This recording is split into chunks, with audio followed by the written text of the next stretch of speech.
আমাদের দীর্ঘদিনের লড়াই আজ সার্থক হলো।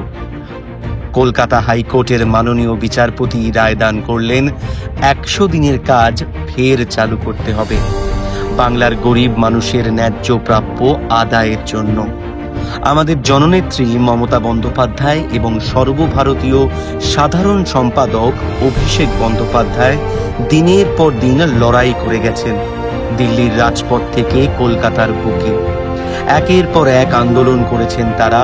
শ্রী অভিষেক বন্দ্যোপাধ্যায় যেমন দিল্লির পুলিশের রসানল উপেক্ষা করে আন্দোলন চালিয়ে গিয়েছিলেন এবং কলকাতার রাজভবনের সামনে ধর্ণা দিয়েছিলেন, তেমনি বাংলার সেই সকল গরিব মানুষের মুখে হাসি ফোটাতে মাননীয় মুখ্যমন্ত্রী মমতা বন্দ্যোপাধ্যায় শুরু করেছেন কর্মশ্রী প্রকল্প।